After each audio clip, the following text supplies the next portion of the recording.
सुनहरा तेलंगाना को पेश करने में ताउन किया है बांटिया फर्नीचर, मियारी फर्नीचर का बेमिसाल शोरूम।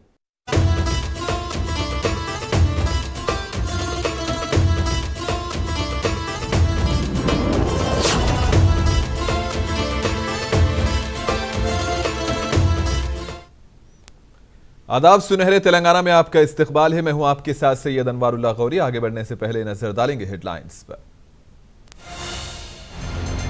रियासत में पर्चे नामजदगी दाखिल करने की मोहलत खत्म। 30 नवंबर को डाले जाएंगे वोट। 3 दिसंबर को होगी गिनती।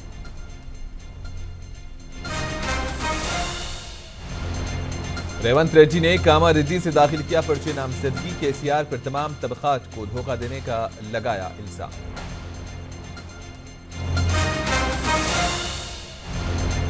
बैरिस्टर ओवैसी ने चंद्रायन गुट्टा हलके में चलाई इंतखाबी मुहिम। मजलिस के उम्मीदवारों को कामयाब बनाने की आवाम से की अपील।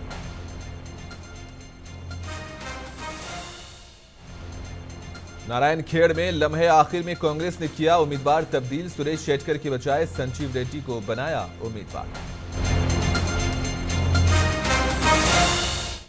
सदर केटी रामाराव ने कहा है कि रियासत तेलंगाना गंगा जमनी तहजीब की एक बेहतरीन मिसाल है और आज तेलंगाना भवन में मुख्तलिफ सियासी जमातों के कायदीन ने केटी रामाराव और वजीर दाखिला मोहम्मद महमूद अली की मौजूदगी में बीआरएस में शमूलियत इख्तियार कर ली। इस मौके पर खिताब करते हुए केटी रामाराव ने कहा कि गुज़िश्ता 10 बरसों से तेलंगाना में मुकम्मल तौर पर अमन अमान बरकरार है। कहीं कोई नाखुशगवार वाक़या रोनुमा नहीं हुआ। रियासत तेजी से तरक्की की समत गामजन है। अवाम की मेयार जिंदगी में बेहतरी आ रही है। इन्होंने मीडिया से बात करते हुए कहा कि कांग्रेस का अक़लियती डिक्लेरेशन बीजेपी नजरियात की अक्कासी करता है। आज कांग्रेस पार्टी जितना भी यहाँ पे वादा करी, अगर ट्रैक रिकॉर्ड देखेंगे आप तो इतना बदतर ट्रैक रिकॉर्ड है उनका। 2004 से लेके 2014 तक कांग्रेस पार्टी यहाँ पे सत्ता में थी, यूनाइटेड आंध्र प्रदेश में, मुत्तहिदा आंध्र प्रदेश में। इसमें अगर उनका बजट आप देखेंगे 2004 और 5 में बजट था माइनॉरिटी वेलफेयर का 39 करोड़, जिसमें से 42% तेलंगाना का शेयर है। मतलब आप कम से कम 16-17 करोड़ था 2004-5 में। और आखिरी में 2004-5 से लेके 13-14 तक अगर आप देखेंगे, आखिरी बजट था 509 करोड़ खर्चा किया गया। 509 करोड़ कुल मिला के पूरे मुत्तहिदा आंध्र प्रदेश में 23 जिलाओं के लिए, 23 अजलाओं के लिए। अगर इसमें से अगर 42% आप लेंगे तो आप 200 करोड़ के आसपास भी नहीं है। कुल मिला के 10 सालों में 2004 से लेकर 14 तक 10 सालों में कांग्रेस पार्टी ने माइनॉरिटी वेलफेयर के लिए तेलंगाना में खर्चा किया 900 करोड़, 930 करोड़, 930 करोड़, 930 करोड़। जबकि तेलंगाना की रियासत बनी और केसीआर साहब का सदारत में यहाँ गवर्नमेंट बनी, तो 2014 से लेकर आज तक 2023 तक इन 10 सालों का बजट अगर आप लेंगे, कुल मिला के हमने खर्च किया 10,140 करोड़। कहाँ 900 करोड़, 930 करोड़, कहाँ 10,140 करोड़। ये मैं आपके लिए दे देता हूं, आप जरूर देख सकते हैं आप सभी लोग। అంటే 10 సంవత్సరాల్లో కాంగ్రెస్ పార్టీ, కాంగ్రెస్ ప్రభుత్వం ఇక్కడ ఉమ్మడి ఆంధ్రప్రదేశ్లో మైనారిటీ వెల్ఫేర్కు ఖర్చు పెట్టింది మొత్తం 930 కోట్లు అయితే, తెలంగాణ వచ్చిన తర్వాత తెలంగాణ ప్రభుత్వం ఖర్చు పెట్టింది 10,139 కోట్ల 11 లక్షల రూపాయలు. అంటే వాళ్ళ పెట్టిన దాని మీద చూస్తే దాదాపు 11 రెట్లు ఎక్కువ ఖర్చు పెట్టింది తెలంగాణ ప్రభుత్వం. అది మాత్రమే కాదు, వాళ్ళ కాంగ్రెస్ పార్టీ సిన్సియారిటీ, వాళ్ళు మాట్లాడుతున్నారు हम लोग 4,000 करोड़ बजट लगाएंगे। आप क्या करेंगे 4,000 करोड़? अभी अगर आप देखेंगे जिस कदर हमने परसेंटेज के हिसाब से अगर देखेंगे आप कितना परसेंटेज बढ़ा जब से तेलंगाना बना, तब से अगर आज तक अगर आप देखेंगे, ऑटोमेटिकली क्या होता है, इसी रेट पे बढ़ता गया तो तेलंगाना गवर्नमेंट अगर बीआरएस गवर्नमेंट रहेंगी, ये बजट ऑटोमेटिकली 5,000 करोड़ हो जाता। आप क्या करेंगे 4,000 करोड़? आज जो बजट है तेलंगाना गवर्नमेंट जिस हिसाब से बढ़ाई, अगर आप उसका परसेंटेज इंक्रीज देखेंगे हर साल, आज ऑटोमेटिकली 5,000 हो जाता। तो इसीलिए हम हमारे मैनिफेस्टो में केसीआर भरोसा प्रोग्राम जो है उसमें साफ साफ सीएम साहब ने कहा कि हम बढ़ाते जाएंगे माइनॉरिटी वेलफेयर बजट। जिस कदर हम लोग बढ़ाते गए पिछले 10 साल, आगे भी बढ़ाएंगे करके हमने कह दिया। मेदक के लीडर वो बीजेपी के रियासती एग्जीक्यूटिव मेंबर नंदू जनार्दन रेड्डी ने तेलंगाना के वजीर केटीआर की मौजूदगी में बीआरएस में शमूलियत इख्तियार कर ली। केटीआर ने उनका पार्टी में इस्तकबाल किया। इस मौके पर जनार्दन रेड्डी ने मेदक असेंबली हलके में बीआरएस के इस्तेहकाम के लिए काम करने का ऐलान किया और बीजेपी पर तनकीद की। इस मौके पर इफ्को डायरेक्टर देवेंद्र रेड्डी और दीगर भी मौजूद थे।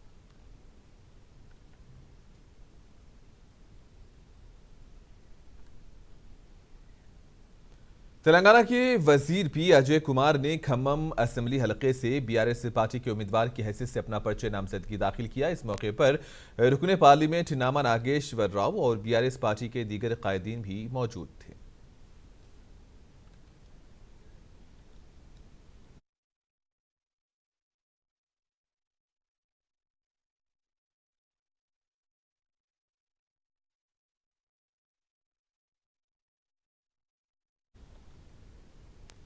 तेलंगाना कामारेड्डी में कांग्रेस पार्टी की जानिब से एक जलसा मुनक्किद किया गया। इस जलसे के मौके पर बीसी डिक्लेरेशन को जारी किया गया। इस जलसे में कर्नाटक के वजीर आला सिद्धारामैया और रुकन राज्यसभा इमरान प्रतापगढ़ी और दीगर ने खिताब करते हुए बीआरएस और बीजेपी पर तनकीद की। बीसी डिक्लेरेशन में रियासत में कांग्रेस पार्टी के इख्तदार पर आने के बाद जात पात पर मबनी मर्दमशुमारी करवाने और बीसी कमीशन की रिपोर्ट पर अंदरून 6 माह बीसी रिजर्वेशन में इजाफा करने का ऐलान किया गया और दीगर वादे भी किए गए। जबकि रेवंत रेड्डी ने आज कामारेड्डी से पर्चे नामजदगी भी दाखिल की।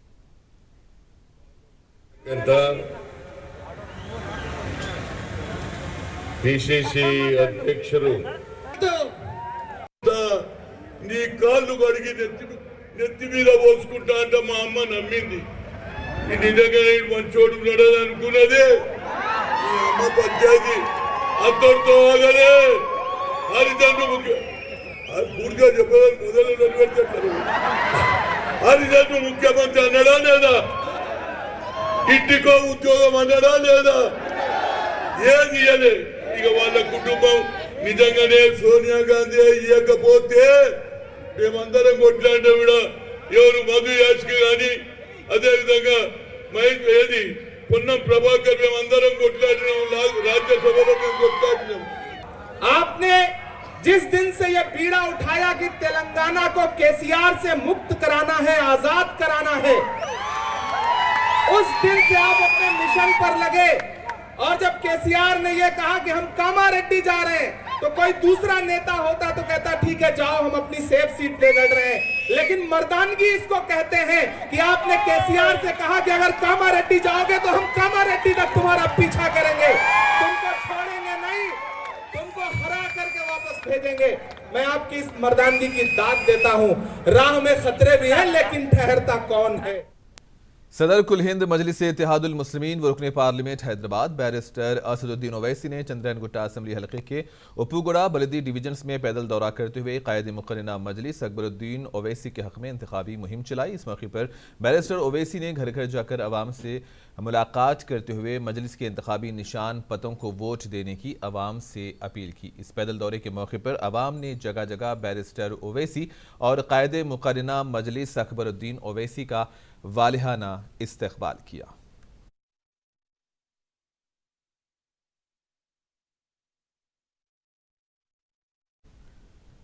नामपल्ली के रुकने असेंबली वो याकूतपुरा के मजलिसी उम्मीदवार जाफर हुसैन मिराज ने याकूतपुरा असेंबली हलके के रशीदिया फंक्शन हॉल, आजम पान शॉप लेन, मजहर होटल, मस्जिद नूरुल असफिया, मदरसे उमर फारूक में इंतखाबी मुहिम चलाई। इस मौके पर इन्होंने पैदल दौरा करते हुए घर घर जाकर आवाम से मुलाकात करते हुए मजलिस के हक में वोट देने की अपील की।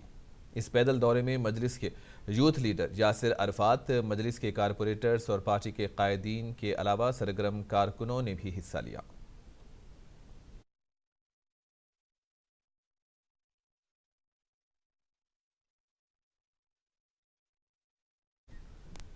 कारवान मजलिस के रुकने असेंबली वो उम्मीदवार कौसर मोहिउद्दीन ने कारवान डिवीजन के बर्डफायर, न्यू हकीमपेट और आसपास के इलाकों में घर घर जाकर इंतखाबी मुहिम चलाई। इस मौके पर इन्होंने आवाम से मुलाकात करते हुए मजलिस को वोट देने की अपील की। इस इंतखाबी मुहिम में मजलिस के कारपोरेटर, पार्टी के कायदीन और दीगर ने भी हिस्सा लिया।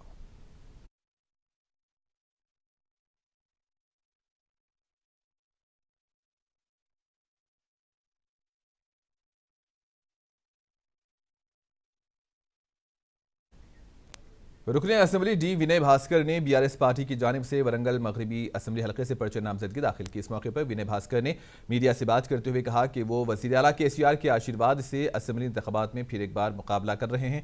इन्होंने कहा कि अवाम की ताईद बीआरएस को हासिल है और बीआरएस असेंबली इंतखाबात में कामयाबी हासिल करेगी। ఇవంతా కూడా కేవలం ఈ ప్రభుత్వం ద్వారా మరి వారు ప్రవేశపెట్టిన సంక్షేమ అభివృద్ధి కార్యక్రమం ఫలాలే నేను ఒక కుటుంబ సభ్యునిగా ఈ వర్గాలకు అందించడం జరిగింది. ఇది నాకు తృప్తినిచ్చింది. అందుకే ఈరోజు మరొక్కసారి మా ప్రజలను విజ్ఞప్తి చేస్తున్నా. ఈరోజు మీ ముందు ఉన్నది ఒక తెలంగాణ సాధించిన ఒక ఉద్యమకారునిగా, ఉద్యమ సమయంలో జైలుకు పోయినటువంటి వ్యక్తిగా, ఉద్యమ సమయంలో ఆనాటి ప్రభుత్వాలు నాపైన అక్రమ కేసులు పెట్టినటువంటి వ్యక్తిగా ఒక ఉద్యమకారునిగా మీ ముందుకు వస్తున్నాను. నా ప్రత్యర్థులు ఉద్యమకారుల కాలంలో మరి ఉద్యమ సమయంలో మైబాద్లో తుపాకులు తీసి కాల్చినటువంటి కాల్పులు జరిపినటువంటి నా ప్రత్యర్థులు ఉన్నారు. జాగ్రత్త. దయచేసి వారి అరాచక పాలన మరి ఇక్కడ మైబాద్నే కాదు, ఉద్యమ సమయంలో కాదు, ఇక్కడ కూడా ఈ నగరం పైన యుద్ధాలను చూస్తున్నారు. దయచేసి ప్రజలకు అందరూ కూడా విజ్ఞప్తి చేస్తున్నారు. అటువంటి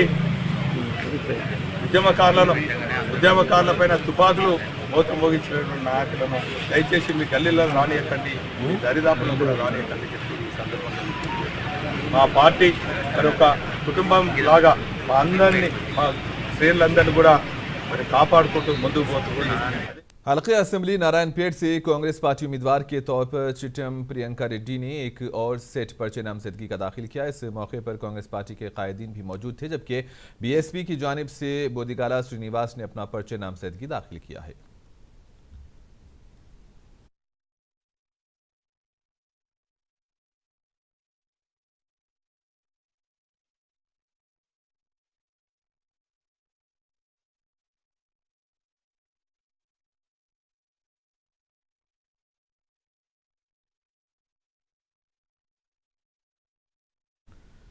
बांसवाड़ा कांग्रेस पार्टी उम्मीदवार की हैसियत से एनुगुरु रविंदर रेड्डी ने आरडीओ दफ्तर में पर्चे नामजदगी दाखिल किया। इस मौके पर इन्होंने मीडिया से बात करते हुए कहा कि वज़ीर आला केसीआर पर तनकीद करते हुए झूठे वादों के जरिए अवाम को गुमराह करने का इल्ज़ाम लगाया। रविंदर रेड्डी ने कहा कि इन असेंबली इंतखाबात में अवाम बीआरएस के झूठे वादों में आने वाले नहीं हैं और कांग्रेस पार्टी भारी अक्सरियत के साथ कामयाबी हासिल करेगी।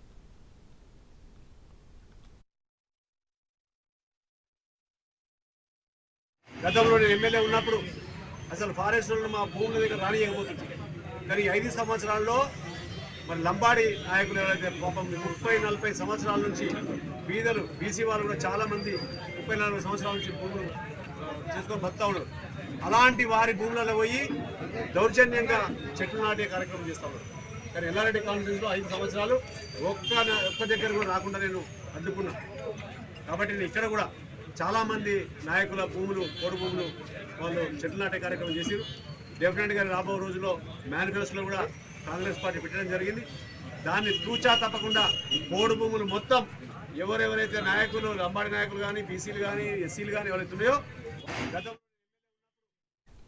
विकाराबाद असेंबली हलके से कांग्रेस पार्टी के उम्मीदवार जी प्रसाद कुमार ने आज 2 सेट पर्चे नामजदगी के दाखिल किए। इन्होंने पार्टी कायदीन व अरकान के साथ दरगाह आलम शहीद रहमतुल्लाह अलैह पर हाजिरी देते हुए चादर गुल पेश की और कामयाबी के लिए दुआ की। इस मौके पर जी प्रसाद कुमार ने मीडिया से बात करते हुए कहा कि अवाम रियासत में तब्दीली चाहते हैं। कांग्रेस पार्टी इख्तिदार पर आने के बाद अवाम की फलाह व बहबूद के लिए कांग्रेस की जानिब से मुतारिफ करवाए गए 6 गारंटीज पर अमल करेगी। विकाराबाद और अवाम की तरक्की के लिए कांग्रेस को वोट देने की अपील की है।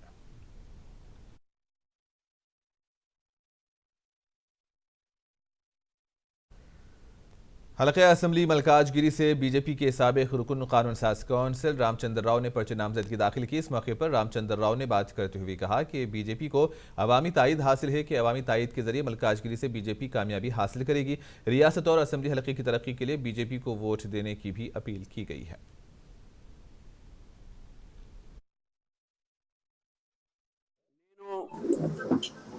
జనసేన మద్దతుతో మల్కాజ్గిరి అసెంబ్లీ నియోజకవర్గానికి మా అధిష్టానం నిర్ణయం మేరకు ఈరోజు నామినేషన్ వేయడం జరిగింది.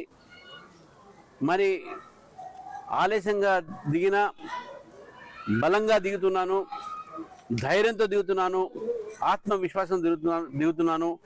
తప్పకుండా మల్కాజ్గిరి ఈసారి బీజేపీ గెలుస్తుంది. ప్రజల్లో ఈరోజు ఒక భావన, అసలు ముఖ్యంగా ప్రజల కోరికపై, కార్యకర్తల కోరికపై నేను బరిలో దిగాను. మల్కాజ్గిరి నియోజకవర్గంలో శాంతి, అభివృద్ధి రెండు కూడా కరువైనాయి. Malkajgiri is lacking peace and development. ఆ శాంతి కోసం, ఆ అభివృద్ధి కోసము నేను పోరాడతాను, నేను దానికోసం పనిచేస్తాను. మల్కాజ్గిరి ప్రజలు నా ప్రాతినిధ్యం చూసి గర్వంగా వాళ్ళు భావించేలాగానే నేను నా యొక్క ప్రవర్తన ద్వారా నేను వాళ్ళకు ఆ గర్వంగా వారు భావించే రీతిలో నా ఒక పనితీరు ఉంటుందని చెప్పేసి కూడా మల్కాజ్గిరి ప్రజలకు నేను ఈరోజు हल्का असम्बली शेरलिंगमपल्ली से बीजेपी उम्मीदवार के तौर पर रवि कुमार यादव ने पर्चे नामजदगी दाखिल की। इस मौके पर साबिक रुकने पार्लियामेंट कुंडा विश्वेश्वर रेड्डी, साबिक रुकने असम्बली भिक्षापति यादव और पार्टी के दीगर कायदीन मौजूद थे। इस ज़िमन में मुजीद बंडा से म्यूनसिपल ऑफिस तक एक रैली निकाली गई। रैली में पार्टी के कायदीन, कारकुनों और अवाम की कसीर तादाद ने हिस्सा लिया, जबकि कुंडा विश्वेश्वर रेड्डी ने मीडिया से बात करते हुए BRS और रुकने असम्बली RK पुरी गांधी पर तनकीद की। రాష్ట్రానికి మేలు చేస్తుండు, ఎవరు రాష్ట్రానికి ద్రోహం చేస్తుండు, తెలంగాణ తీసుకొచ్చినైనా అవి గమనిస్తుండ్రు. అందుకే ఈరోజు ప్రతి దగ్గర యావరేజ్ తెలంగాణలో 65% యాంటీ ఇన్కంబెన్సీ ఉంది. దానికంటూ 5% ఎక్కువ యాంగర్ ఓటింగ్ ఉంది, అంటే కోపంతో ఓటేసినట్టు. ఎవరి మీద కోపంతో? TRS మీద, లేకుంటే KCR మీద, ఎవరి మీద? ఎమ్మెల్యే కోపంతో ఓటేసే దాదాపు 70% ఉన్నది. కానీ వాళ్ళ బలం ఏంటంటే యాంటీ ఇన్కంబెన్సీ 65% ఉంటే మా దగ్గర 35% ఉంది. ప్లస్ మేము ఇంత పైసలు మన క్వార్టర్ బాటిల్ ఇస్తే వాళ్ళకి నమ్మకం ఇంకా 4-5% వస్తుంది. అయితే మాకు 39% వచ్చే నమ్మకం ఉంది వాళ్ళకి. కానీ ఈ యాంటీ ఇన్కంబెన్సీ అనేది స్ప్లిట్ అవుతుంది అని వాళ్ళ నమ్మకం. కానీ యాంటీ ఇన్కంబెన్సీ తెలంగాణలో స్ప్లిట్ కాదు. ఈ నెక్స్ట్ నిర్ణయం తీసుకునే ప్రజలు ఈ నెక్స్ట్ 10-15 రోజులనే, లాస్ట్ డే నిర్ణయం తీసుకోరు. ఒకవేళ బీజేపీ క్యాండిడేట్ స్ట్రాంగ్ ఉంటే మొత్తం యాంటీ ఇన్కంబెన్సీ మొత్తము బీజేపీకి ఇస్తుంది.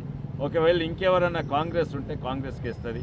కానీ ఇక్కడనైతే ఈ క్షణం అయితే కేసీఆర్ని ఓడగొట్టే, TRS పార్టీని ఓడగొట్టే అభ్యర్థి క్లియర్గా ప్రజలు నమ్ముకున్నారు ఏంటంటే రవికుమార్ యాదవ్ గారే అని.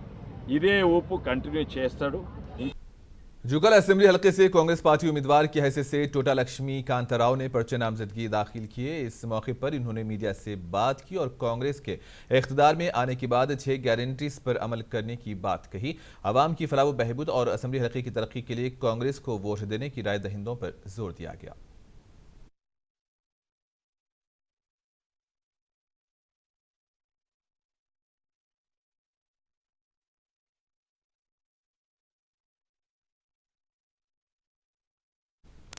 हल्के असेंबली चार मीनार बीजेपी उम्मीदवार की हैसियत से मेघा रानी अग्रवाल ने पर्चे नामजदगी दाखिल की। इस मौके पर बीजेपी के सीनियर लीडर मीर फिरासत अली बाकरी, माधवी लता, बीजेपी जिला सदर श्रीवी पांडु यादव और पार्टी के दीगर कायदीन भी मौजूद थे।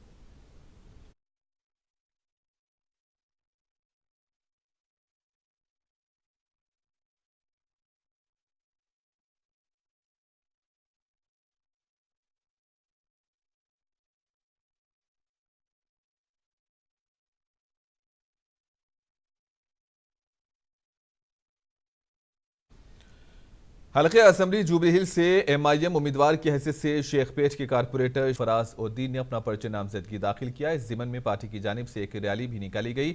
रैली में अवाम और पार्टी के कायदीन ने कसीर तादाद में हिस्सा लिया।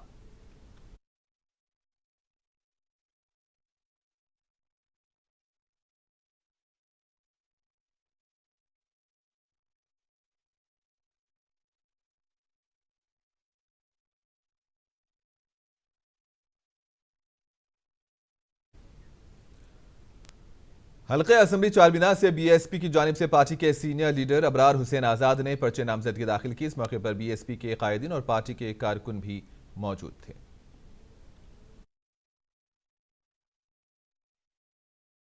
Doctor RS Parveen Kumar IPS जो बहुजन समाज पार्टी के सदर है, वो तमाम कौमों को एक साथ लेकर चलने के लिए, हिंदू मुस्लिम SC ST BC माइनॉरिटी को एक साथ मुत्तहिद करने के लिए और आवाम की बेहतर से बेहतर खिदमत करने के लिए मुझे इस असम्बली कॉन्स्टिट्यूंसी चामीनार से मौका दिए हैं। इस मौके पे मैं तमाम हल्का असम्बली चामीनार के वोटरों से अपील करता हूँ कि हम एक यकजहती के लिए एक मजबूत कदम उठाएंगे। हम इस असम्बली कॉन्स्टिट्यूंसी में मौजूद तमाम मसाइल की यकसुई के लिए हम जो है ना बुनियादी तौर पर आवाम के दरमियान रहकर काम करने का वादा करते हैं और हम चाहते हैं कि हम यहाँ से ये ना मुंतखब हो। तो लिहाजा हम आप तमाम वोटरों से अपील करते हैं कि वो अपना कीमती वोट बहुजन समाज पार्टी के हक़ में इस्तेमाल करते हुए हाथी के निशान पर वोट दें और हमें खिदमत का मौका दें। हल्के असेंबली राजेंद्र नगर से एमआईएम पार्टी ने अपने उम्मीदवार को तब्दील कर दिया है। कारवान के कारपोरेटर स्वामी यादव राजेंद्र असेंबली हल्के से मजलिस के उम्मीदवार के तौर पर आज अपना पर्चे नामजदगी दाखिल किया। यादव ने उनको राजेंद्र नगर असेंबली हल्के से टिकट देने पर सदर कुल हिंद मजलिस से इत्तेहादुल मुस्लिमीन व हैदराबाद के रुकन पार्लियामेंट बैरिस्टर ओवैसी से इजहार तशक्कुर किया। ख्याल रहे कि इस मौके पर मजलिस के रुकन कानून साज कौंसिल मिर्जा रहमत बेग और दीगर कायदीन भी मौजूद थे। याद रहे कि इससे कबल मजलिस की जानिब से राजेंद्र नगर के उम्मीदवार के तौर पर बी रवि यादव के नाम का ऐलान किया गया था। पार्टी आगे बढ़ के मेरे उम्मीदवार बनाए एमपी साहब का और अकबर साहब का दिल की गहराई से शुक्रिया करता हूँ। वैसे हमारा एमएलसी अहमद भाई साहब का भी मैं शुक्रिया करता हूँ और इनके साथ में एमपी साहब के और अकबर साहब के रहमत साहब के साथ में राजेंद्र खाते से में जितना भी डेवलपमेंट काम है वो कामों के लिए आए आज, इसलिए हम कैंडिडेट डाला कर बिल्कुल जितना भी काम डेवलपमेंट काम हो कामों के तहत जाते हैं एमआईएम पार्टी। आप इसके लिए आज उम्मीदवार बनाए, शुक्रिया। वरंगल लिस्ट के रुकने असेंबली वो बीआरएस पार्टी उम्मीदवार एन नरेंद्र ने पर्चे नामजदगी दाखिल किया। पर्चे नामजदगी के ज़िमन में बीआरएस की जानिब से भारी रैली निकाली गई।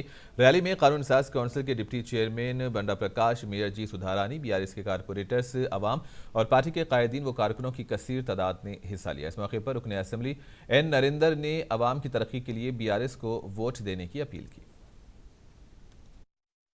చాలా సంతోషంగా ప్రజలందరూ సంతోషంగా వాళ్ళ ఇంట్లో పిల్లల్ని ఎట్లయితే తీసుకొస్తారో తీసుకొచ్చి మా ఇంటి నుండి నామినేషన్ వరకు ప్రజలందరూ కూడా తీసుకొచ్చి ప్రజాప్రతినిధులందరూ తీసుకొచ్చి పెద్దవాళ్ళందరూ స్వచ్ఛందంగా వచ్చి ఈరోజు నామినేషన్ వరకు వచ్చి వాళ్ళ సంతోషం అంతుపట్టలేనిది నా జీవితంలో ఈరోజు మరపురాని రోజు। ఎందుకంటే అంత ఉత్సాహంగా అంత సంతోషంగా అంత స్వచ్ఛందంగా వచ్చి ఇంత పెద్దగా తీసుకురావడం అనేది నా అదృష్టంగా భావిస్తున్నాను।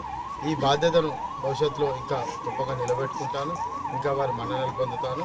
అదేవిధంగా కేసీఆర్ గారి నాయకత్వాన ఈరోజు నాకు మరొకసారి నాకు శాసనసభ్యునిగా అవకాశం కల్పించినందుకు వారికి పాదాభివందనాలు। అదేవిధంగా కేటీఆర్ గారి ఆశీర్వాదంతో ఈ నియోజకవర్గాన్ని గొప్పగా అభివృద్ధి చేసుకున్నాము। భవిష్యత్తులో కూడా ఇక్కడ కంపెనీస్ తెచ్చుకొని ఇక్కడ నిరుపేదలకు ఉపాధి అవకాశాలు కల్పించుకొని వారు పెట్టినటువంటి కొత్త మేనిఫెస్టోలో పెట్టినటువంటి పథకాలన్నీ ప్రజల నిరుపేదలకు అమలు చేసుకుంటూ ఒక ఫీచర్ తెలంగాణ ఏదైతే ఉందో దాంట్లో వరంగల్ నియోజకవర్గం ముందంజలో ఉండబోతున్నది।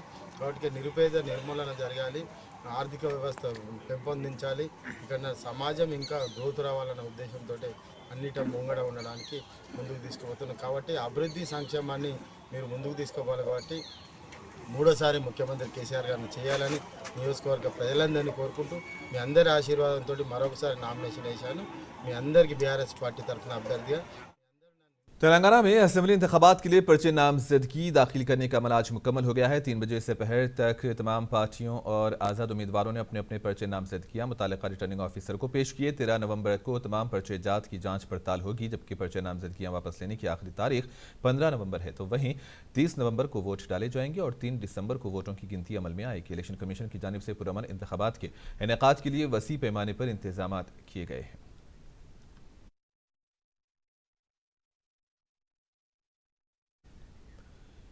रियासती वजीर वो बीआरएस कायद हरीश राव ने कहा कि तेलंगाना में BJP duck out, Congress run out और केसीआर सेंचुरी बनाएंगे। हरीश राव आज नरसापुर में लक्ष्मा रेड्डी की नॉमिनेशन रैली में शिरकत करते हुए खिताब कर रहे थे। इन्होंने इस मौके पर कांग्रेस और बीआरएस पर शदीद तनकीद की। कहा कि कोडंगल हलके में रेवंत रेड्डी की शिकस्त के बाद रेवंत रेड्डी सियासी संन्यास लेंगे।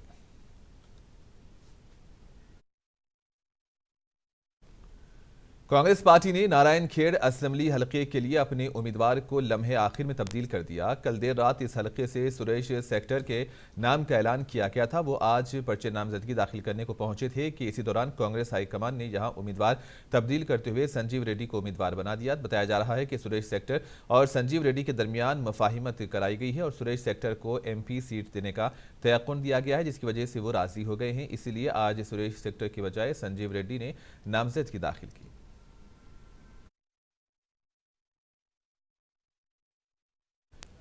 महबूबनगर असेंबली हलके से कांग्रेस उम्मीदवार के तौर पर मनम श्रीनिवास रेड्डी ने आज पर्चे नामजदगी दाखिल किए। इस ज़िमन में कांग्रेस की जानिब से शानदार रैली निकाली गई। इस मौके पर यनम श्रीनिवास रेड्डी और NP वेंकटेश ने बात करते हुए कहा कि महबूबनगर में कांग्रेस पार्टी अपना झंडा लहराएगी क्योंकि अवाम अब तब्दीली चाहते हैं। जबकि TPCC के नायब सदर उबैदुल्ला ने कहा कि 3 दिसंबर को तेलंगाना में इंद्रम्मा राज कायम होगा।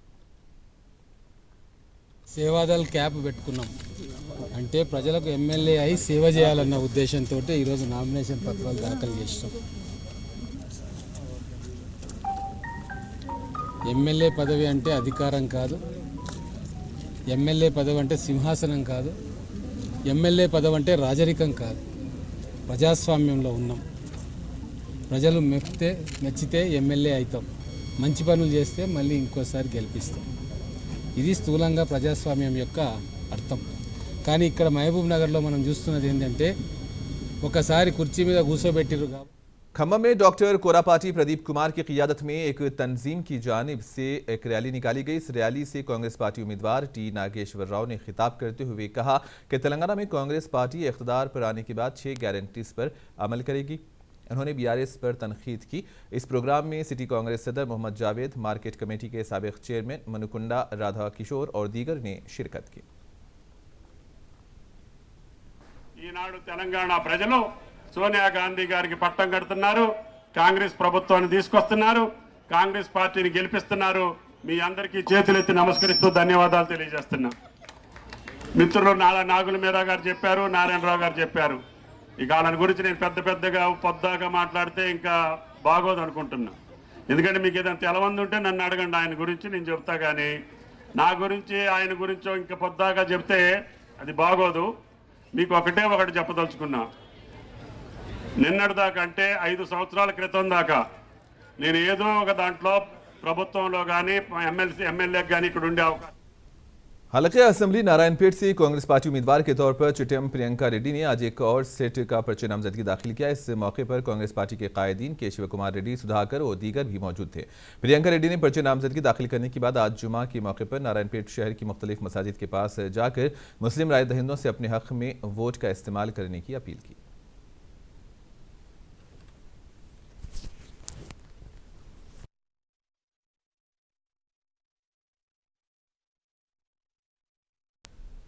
राजेंद्र नगर असेंबली हलके में कांग्रेस और बीजेपी को बड़ा झटका लगा। नरसिंगी म्यूनसिपालिटी बल्दी डिवीजन 17 की कांग्रेस काउंसलर उषा रानी ने अपने 200 हामियों के साथ BRS में शमूलियत इख्तियार की। जबकि मणिकुंडा म्यूनसिपालिटी के तहत चित्रापुरी कॉलोनी के बल्दी वार्ड 1 के बीजेपी काउंसलर वल्लभ नैनी अनिल ने अपने 300 से ज्यादा हामियों के साथ BRS में शमूलियत इख्तियार की। रुकने असेंबली प्रकाश गौड़ ने उनका पार्टी में इस्तकबाल किया। इस मौके पर प्रकाश गौड़ ने बात करते हुए कहा कि वज़ीर आला KCR हैट्रिक कायम करेंगे और राजेंद्र नगर से BRS की कामयाबी यकीनी है। अनिल भाई ने हेमा ने कानून वहाँ के काउंसलर पूरे पार्टी में मिले, बहुत खुशी की बात है। अब यहाँ देखे उतने पूरे अभी तो खाली एक 10% लोग लेके आए, कल पूरों को लेके आके पार्टी में मिलाने का हमारे काउंसलर के साथ में रहेंगे। आप लोग देख रहे हैं सुबह से कांग्रेस से बीजेपी से अभी बहुत पार्टियों से मिल रहे हैं, आप लोग देख रहे हैं से। अब YSR पार्टी में से YSR पार्टी तो खत्म हो गया, पूरे पार्टी में आके मिल गया अपने को। बीजेपी में कांग्रेस में बहुत जने मिले, अच्छे लोग मिले। कल आज भी 3 कारपोरेटर कांग्रेस के मिले। आज हमारे भाई साहब बीजेपी से मिले, बहुत खुशी की बात है। मेदक की रुकने असेंबली व BRS पार्टी उम्मीदवार पद्मा देवेंद्र रेड्डी ने आज मेदक की मुख्तलिफ वार्ड्स में इंतखाबी मुहिम चलाई। इस मौके पर इन्होंने घर घर जाकर अवाम और ताजरीन से मुलाकात की। रुकने असेंबली पद्मा देवेंद्र रेड्डी ने बात करते हुए कहा कि शहर मेदक में बहुत से तरक्याती काम जारी हैं और मेदक की तरक्की के लिए BRS को कामयाब बनाने की अवाम से अपील की है।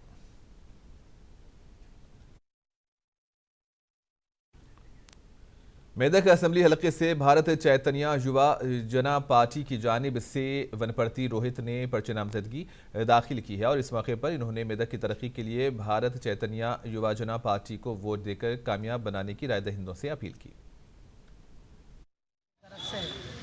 बी फॉर्म मिला मेरे को, आज बी फॉर्म सबमिट करा और मैं अब तक जो है सो लोकल के जितने भी फेलियर्स है उसके ऊपर बहुत बार मैं बात कर चुका हूँ, आवाज़ उठाया मैं।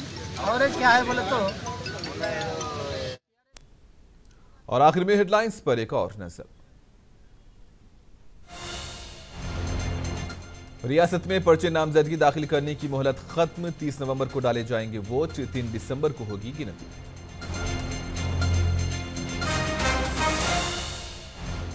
रेवंत रेड्डी ने कामारेड्डी से दाखिल किया पर्चे नामजदगी, केसीआर पर तमाम तबकात को धोखा देने का लगाया इल्जाम।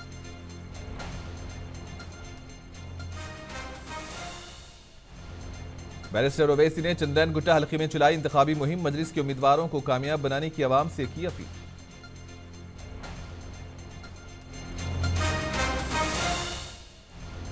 नारायण खेड़ में लम्हे आखिर में कांग्रेस ने किए अपने उम्मीदवार को तब्दील, सुरेश एक्टर की बजाय संजीव रेड्डी को बनाया उम्मीदवार।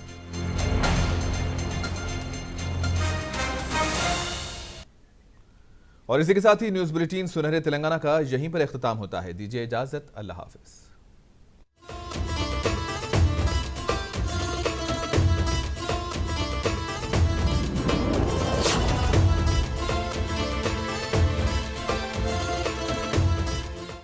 सुनहरा तेलंगाना को पेश करने में ताउन किया है बांटिया फर्नीचर, मियारी फर्नीचर का बेमिसाल शोरूम।